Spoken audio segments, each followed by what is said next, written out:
That's Cash. I'm Johnell, designated report. This is Heat Check, and we're back again. We're talking basketball, man. And Yes. if nothing else, on a hump day to talk basketball to lead us into the home stretch of the week into the weekend, man, I can't ask for anything else. I really love it. I love doing this. I love doing this. Yeah, yeah, Talking man. hoops with my guy. Then right after, I usually just edit videos and watch There, basketball. there you go. That's it. What a life. What a life. And It's little beautiful. Cash is thriving. Well, he's doing great, bro. He's doing everything he's supposed to be doing. Just like I said before, he eating good. He's sleeping. The sleep has been a little weird, but he's still sleeping good. Like he sleeps a lot by human standards, like by adult standards. Yeah. But he's fluctuating right now. I was just telling Bree about that. I was like, wait till he's waking up every 2 hours. She's like, this Yeah. man sleeps all day, and then be up all night. She's like, we got Yeah. to change that. Dad, shout to Mook and Bree. Yes, yes. Congrats to the two of them. So, um, let's get into it. We got some topics that we want to get into. Yes, Um, the first, I feel like we just got to get this out the way, man. just do it now. In the news, I feel like every week we're either talking about the Nets or the Lakers and just how bad they are. This week it happens to be the Nets. And luckily it's not Kyrie Irving talk, but we are going to talk Ben Simmons. Um, there were reports today by Shams Charania that there's mounting frustrations with Ben Simmons. Ben Simmons responded. He said, I get the skepticism, but I think one thing with me is that I'm a competitor. What can the Nets do at this point? What can Ben Simmons do? What can either one of them do at this point? What can the Nets do with 5 points, 6 rebounds, and 5 assists per game? Yeah. Granted, granted, this is a 22 minutes per game.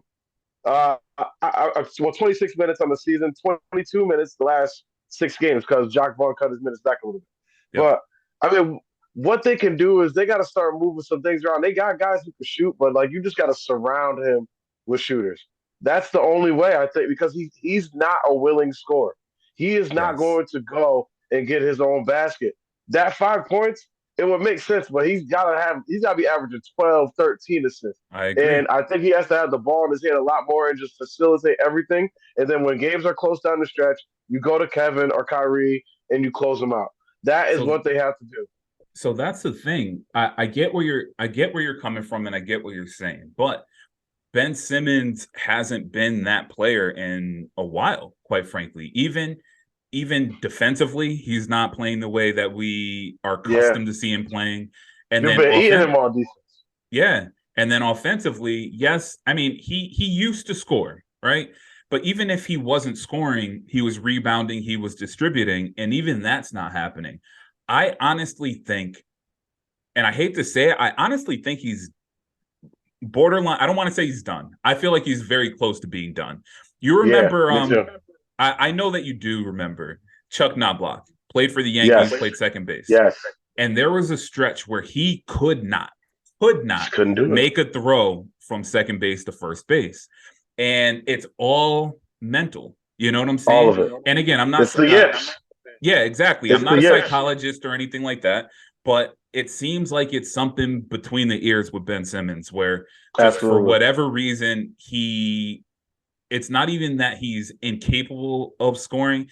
He doesn't want to shoot. And maybe that's because of ridicule. Maybe Yeah. that's, social media. I don't know. But if he's not going to score, okay, we do need some production offensively. But if he does those other things at a high level, then of course, there's going to be a place for him. But it truly feels like he might be on his last leg if he truly can't turn this around. 100%. Like, look, I don't need him taking 15 to 18 footers. I don't need it. Yeah. I need him to. He right now is pulling the string on little 6 foot turnaround jump Yes. hooks. Like he is so in his head, he doesn't remember how to shoot. He doesn't remember how to play basketball. That 6'9" force coming down the middle of the floor, who could kick it to the corner or take it straight to the rim and take the rim off. That was there before he, had his playoff incident. That player is gone. he just doesn't look confident in his own game or his own Yes. abilities at all He anymore. he looks unnatural. Like he Yeah, literally, it looks like he's thinking about every single step on the court. All right, I'm gonna dribble 3 times with my right hand and then cross over. It just looks so unnatural. And when you're playing with and against the best athletes in the world, you at some point things just have to kind of flow. And that's not it. yeah. It's just not the case with them right now. Philadelphia 76ers have had some kind of historic like breakings of players. Michael Carter Williams, Yes, rookie of the Mark. year, has breaks out, ends up gone out of there, and then really we never see him again. Yeah. Then you see Ben Mark Simmons, Markel what he's going Fultz. through. Markel Fultz, this kid was the most electric player coming out of high school. Yes. I think he's a PG County kid too, right? He's from like DC area.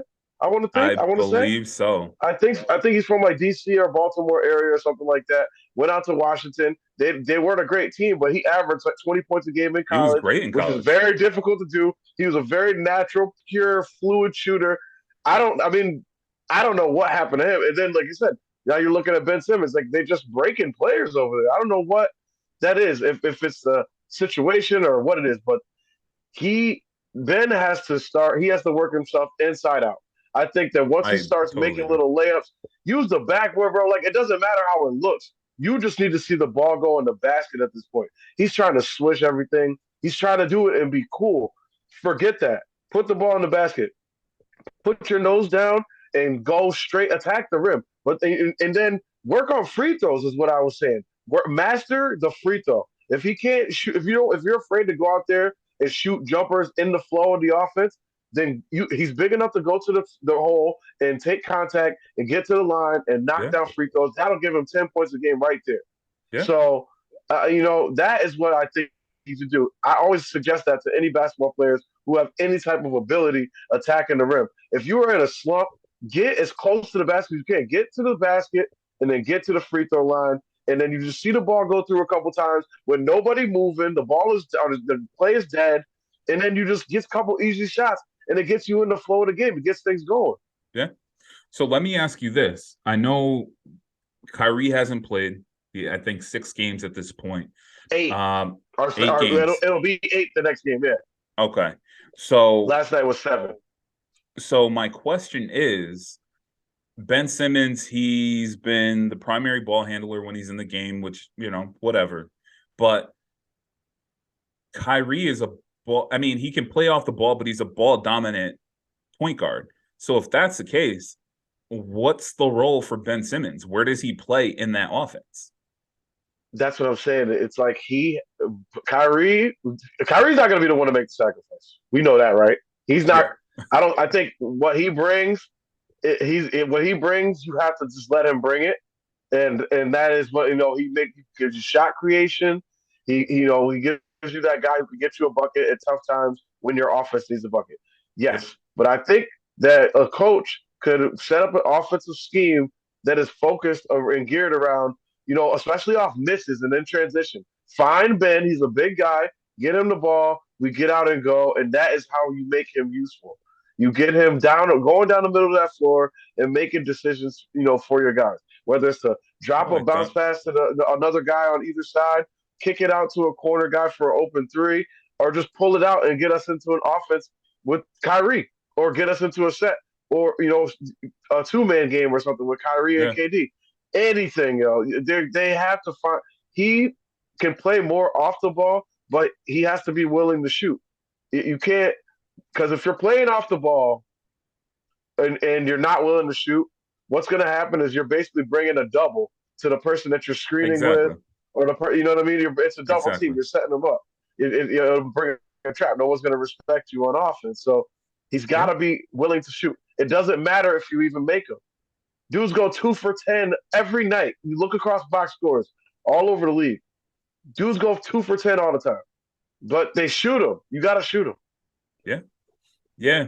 Again, it truly feels like the Nets are definitely in a better position than like the Lakers. Yeah. Just in terms of talent. I mean, they have a lot more depth than the Lakers. And again, like not to get into a Nets Laker conversation or anything like that. But they're in a better position. They've definitely got to figure it out. And I know that's a tall task. I know they got a new head coach in there and in the whole nine, but yeah, I mean, Ben Simmons is an essential cog in that machine. So you know, if they're going to win, if they're going to go on a long run, he's either got to play and play well, or they're going to have to get rid of him for assets that will be able to help them play well moving 100%. forward. So 100%.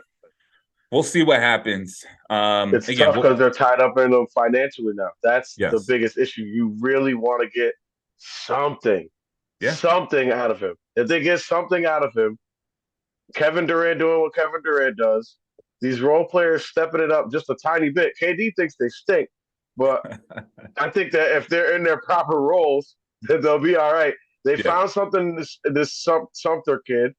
yep, Joe Harris is starting to get it back, but if you just stick him in a corner to knock down threes, that's what his job is. Same with Seth yep, Curry, and yep. I think that they can do something.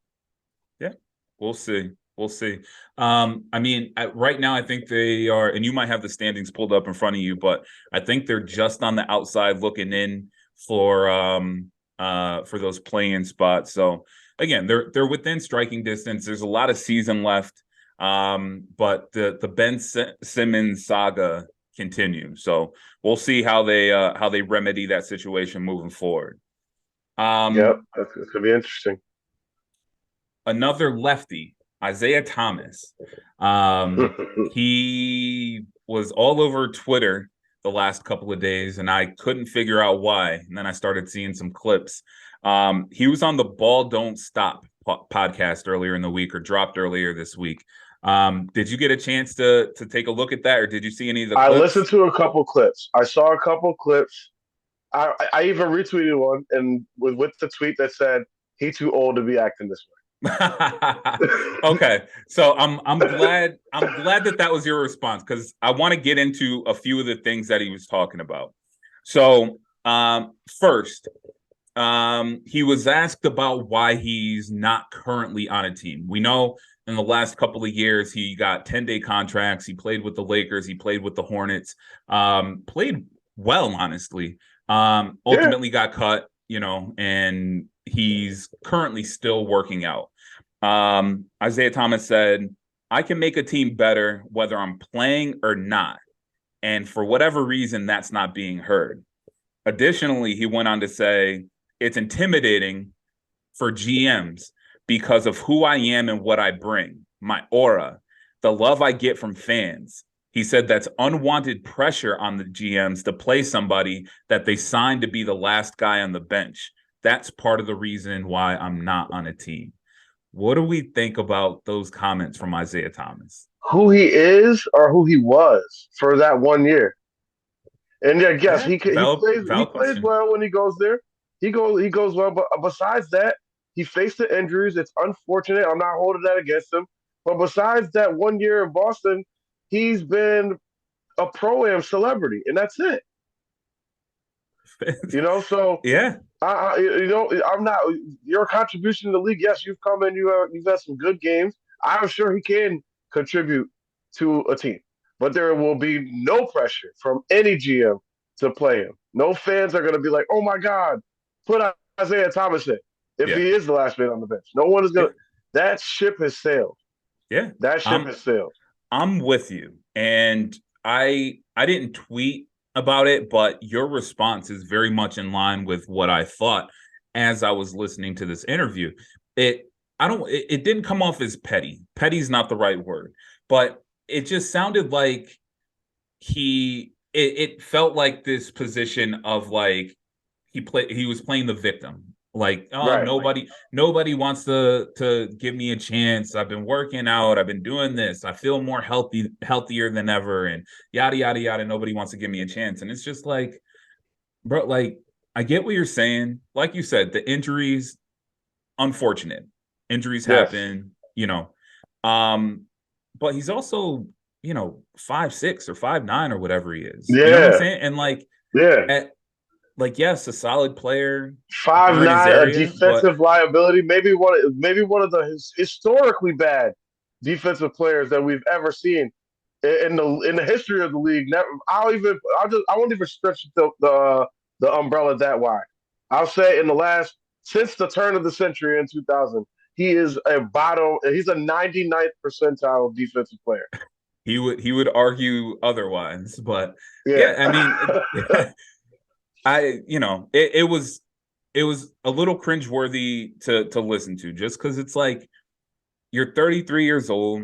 You know, if you were good enough to be on a roster, I like all GMs care about is winning. So like That's it. if you were able to help the team, you'd be on a team, is the way that I see it.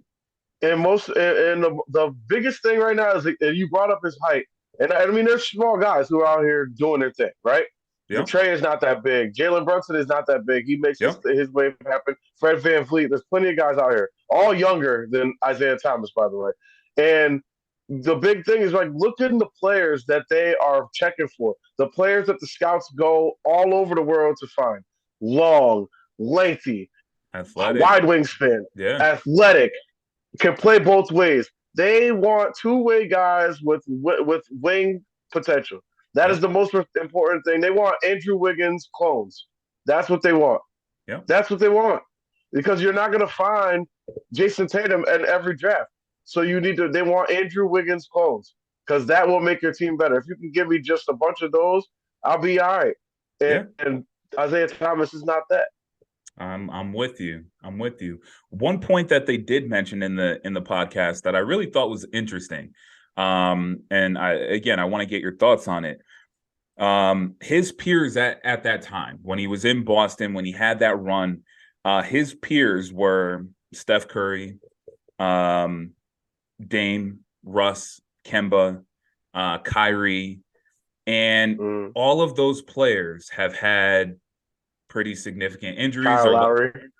Kyle Lowry have had injuries or missed significant time for either injuries or with in Kyrie's case, the vaccination and all the stuff that's going on now. And they seem to not necessarily get a pass, but they got more opportunities.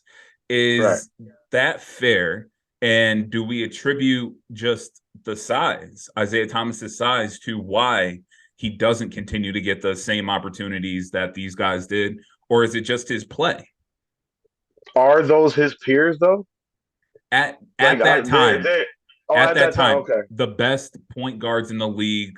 If we want to group, I mean, Isaiah Thomas was he was an all-star at that time. Yeah, he was in the MVP conversation that one year.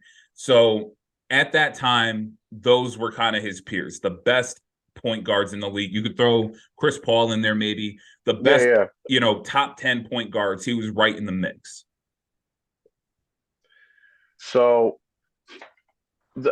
when it comes to him, like I said, I think it was the injuries. The injuries scared a lot of teams off with him. I think it was his hip that he hurt and he needed surgery on.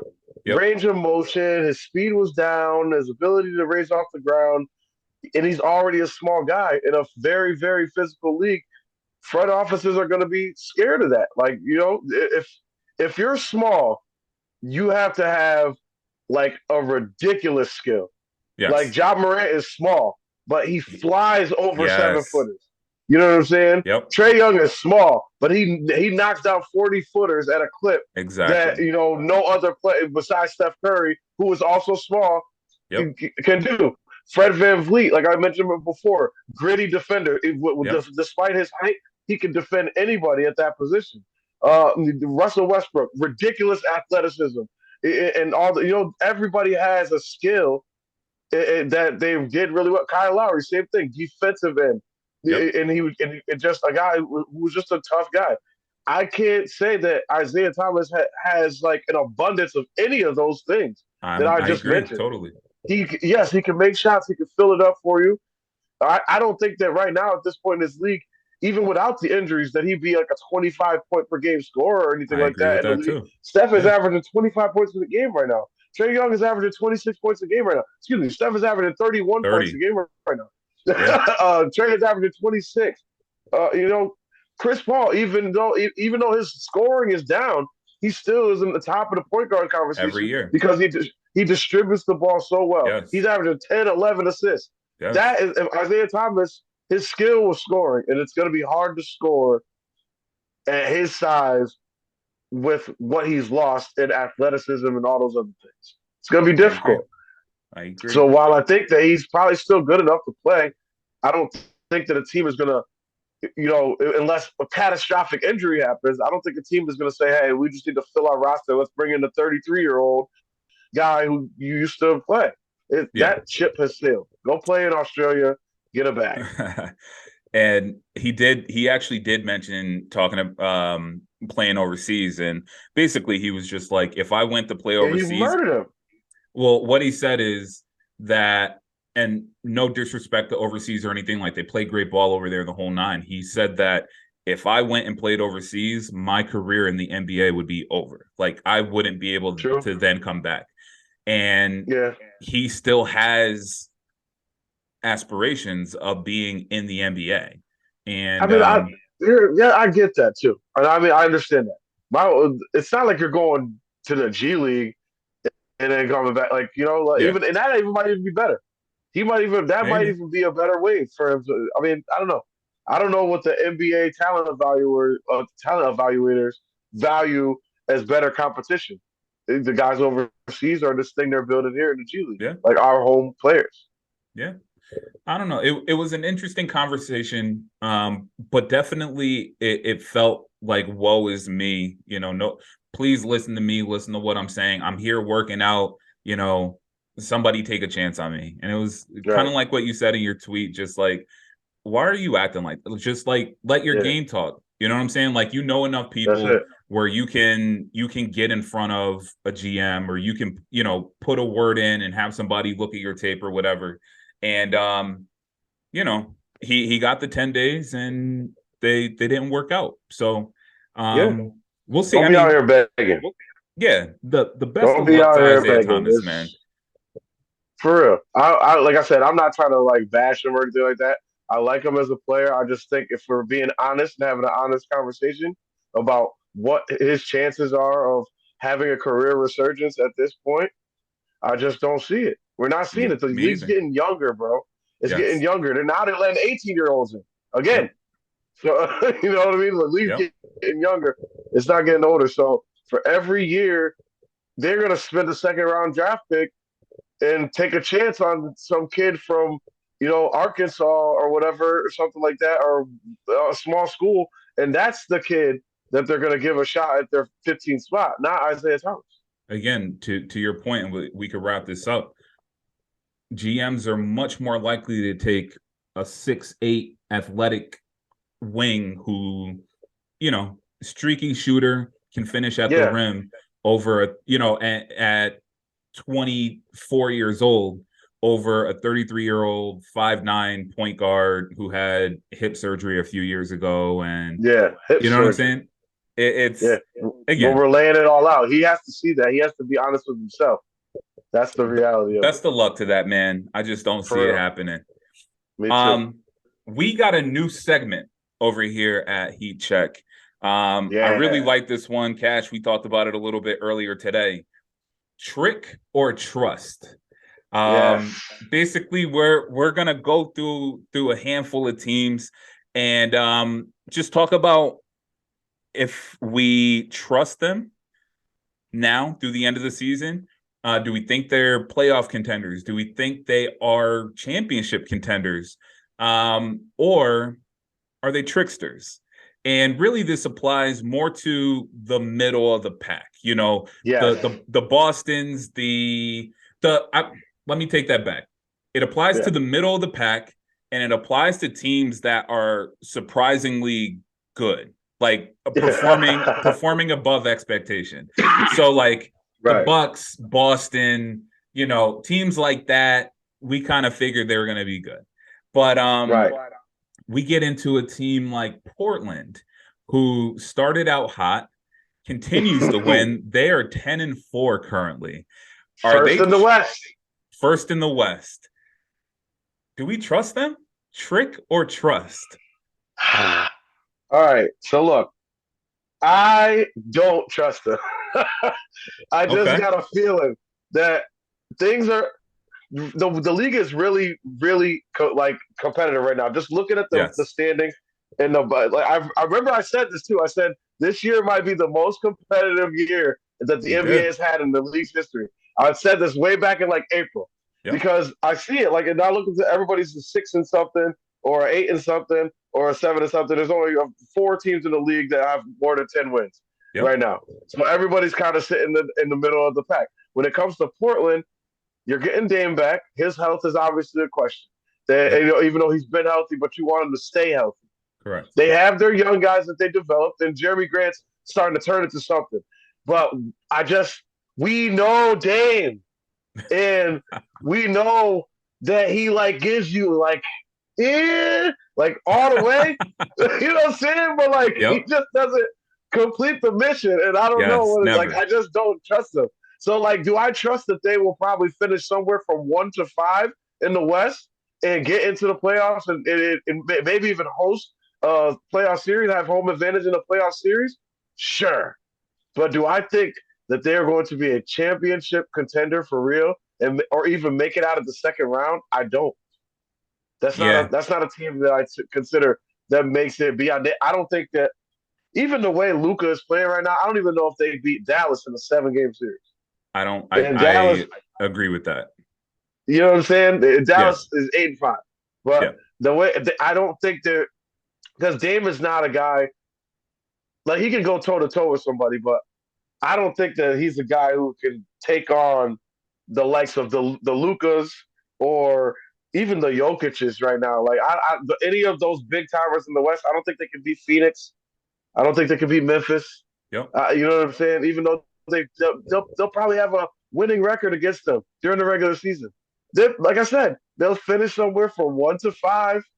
I just don't see them, going past the second round. I don't Yeah. see it.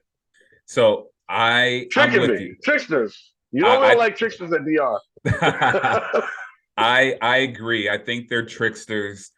The only caveat to that would be Dame's health. Hmm. Um, Simply because, and we've talked about this before, the NBA as it's currently constructed is a superstars league. So while Portland's playing very well, they're winning games that maybe they shouldn't be winning, and they're definitely winning the games that they should be winning. Um, at the end of the day, in big games, you have to have a superstar in today's NBA. Dame is that player for that team. If Hmm. he continues to be injured, can't get on the court, or if he doesn't play well down the stretch or during a stretch in the season, um, I think that very negatively impacts that team. Right. So I They're think they're still trick. so dependent on him. Oh, I just 100%. think to have those young guys like Simons and then you go out there and you get Jeremy Grant. Like Dame should be just that guy. Like, yeah, he'll give you 20 points in his sleep.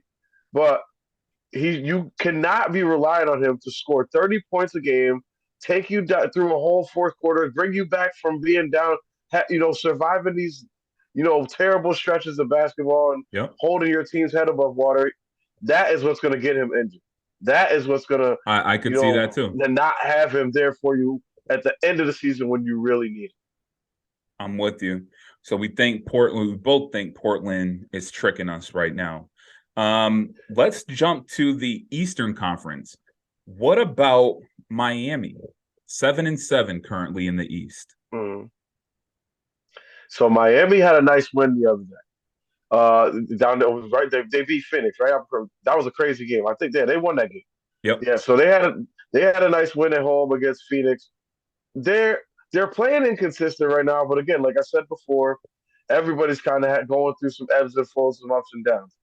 I think Miami pulls it together, and they have the all the pieces. Or excuse me, I bit my tongue. The pieces to a winning team. They have the defensive end locked down. They Yep. got Jimmy. They got Bam. They have Spoelstra, who's a defensive-minded coach, Great and who coach. always is going to have them, in the right places when they need to be. Um, I just think that offense, where is it going to come from? They need to go out there and get just one more guy.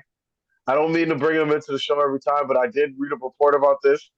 They're talking about Miami Julius Randle whispers. Yep. Please, Lord, come and get him. Y'all need him. Y'all need a power forward who could just or whatever Julius Randle does. Go get that.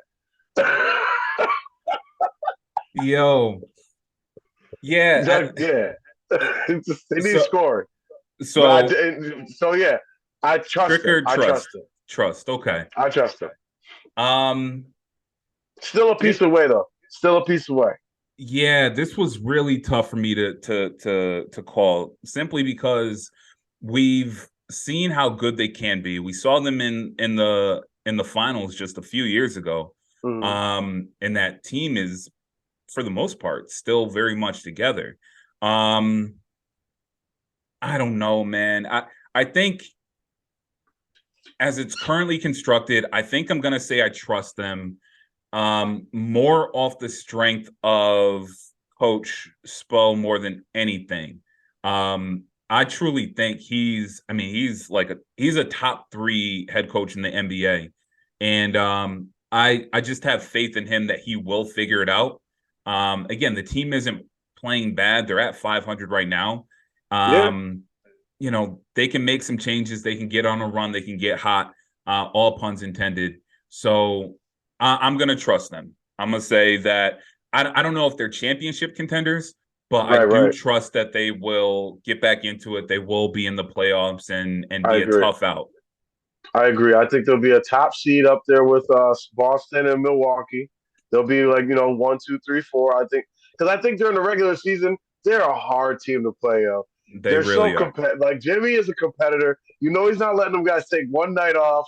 He's gonna be on them. Like so, they're like going hard at you every night. And then the team that's coming into Miami every night, they're partying the night before. They don't feel like playing it. They're such a hard team to play during the regular season. Like in the playoffs, you go to Miami for a series, you're gonna be there a few days, you're gonna chill. You're like, all right, this is the playoffs, let me lock in. If I'm just gonna be there for a night and I'm a West Coast team coming into Miami, and this is my one night in Miami for the whole season. You're right. I'm gonna hit the club. Get one of these Instagram models. And then we're gonna go to shoot around in the morning, hungover or whatever. I don't know. It is what it is. That's it. But yeah, I like how you put it. I think that they'll be right there, but they're one piece away from being in the championship again. Because Bam's too inconsistent on offense. Jimmy, I don't think on nights, yes, he can shoulder the load for them offensively, but he's also just that's not his style. He's a guy who you don't want to put that offensive burden solely on Jimmy. Agreed. And Tyler Hero, he's had some trouble staying in the court too, and with consistency as well. Yep. So I think that they just got to they need one more guy. They need one more guy. Named Julius Randle. Exactly. I mean, send us back in. We will take that Duncan Robinson contract off you yesterday. It probably matches up. The money probably matches up.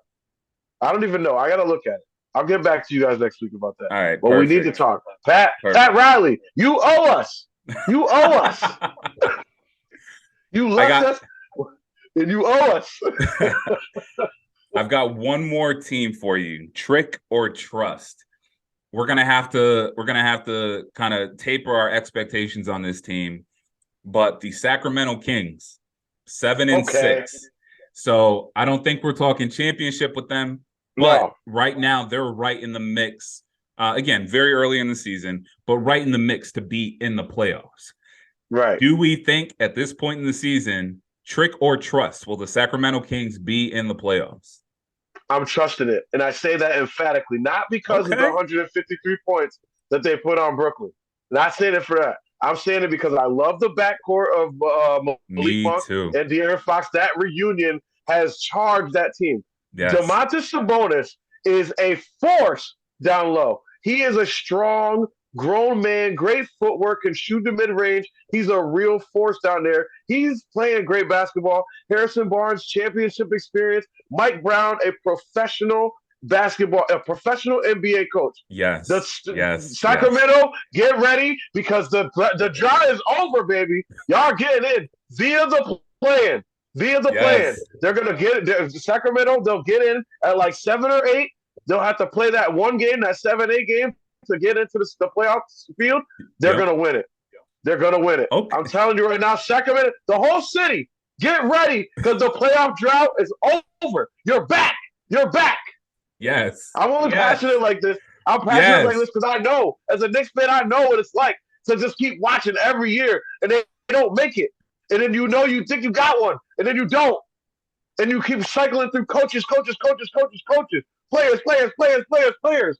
Yo, Sacramento, you're back. You built something real. You brought in a real coach. You brought in some real players, talented players. You made some moves. I like that Keegan Murray kid, too. I really like him. They got some guys over there, man. I think that I'm telling you, I'm confident that Sacramento gets this. This is the year. This is the year. 2022, 2023. Book it. I'm putting it in FanDuel. I'll be opening up my FanDuel. I don't even have anything to add to that, man. I'm with you. I'm with you. Let's go. Again, we're not talking championship. We're talking about ending the drought. We're talking about them getting into the playoffs. Ceiling is playoffs. Yeah.